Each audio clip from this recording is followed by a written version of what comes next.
Tuhan bersamamu. Dan bersama rohmu. Inilah Injil suci menurut Yohanes. Dimuliakanlah Tuhan.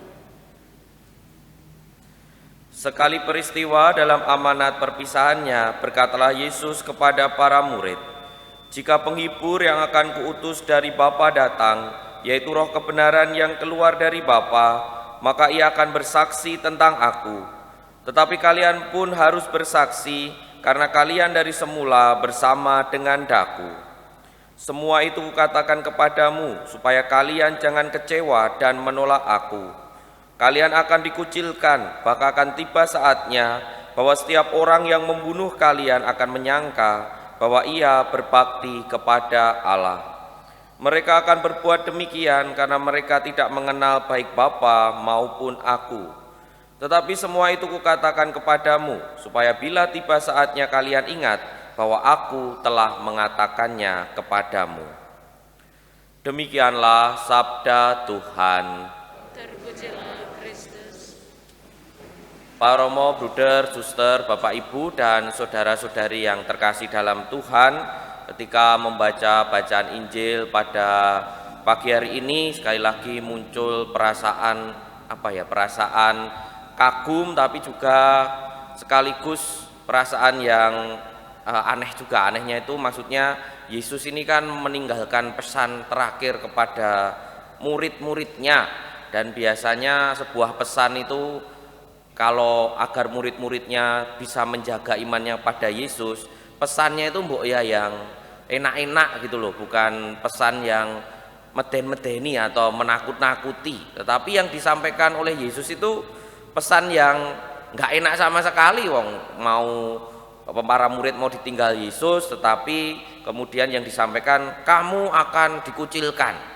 Jenengan mau kalau ada seorang yang jenengan ikuti lalu dia mau pergi, pesannya, nanti aku pergi ya, setelah aku pergi nanti kamu akan dikucilkan, bahkan dibunuh.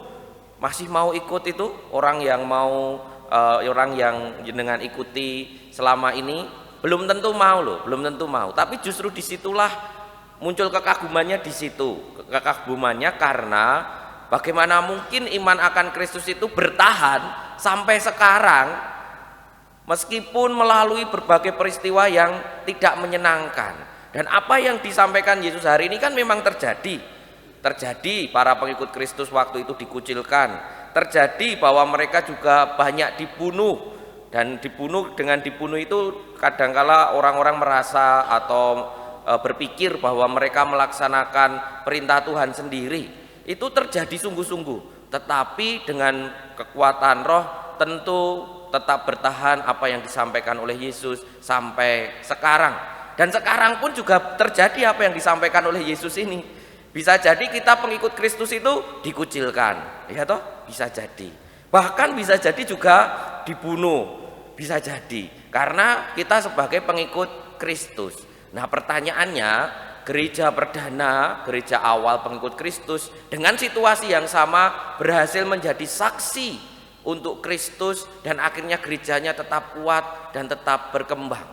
Yang menjadi pertanyaan bagi kita adalah, kita pun mungkin mengalami hal itu, lalu bagaimana dengan kita ketika mengalaminya? Apakah kita semua pengikut Kristus ini juga berani menjadi saksi, menjaga gerejanya, menjaga iman akan Kristus, sehingga iman akan Kristus tetap bertahan dan tetap berkembang dalam kehidupan mendatang? Atau jangan-jangan kita seperti yang dikatakan Yesus tadi, kecewa karena sudah ikut Yesus, menolak dan lain sebagainya. Mari renungkan diri kita masing-masing, para saksi kerajaan Allah ini. Kita hening sejenak.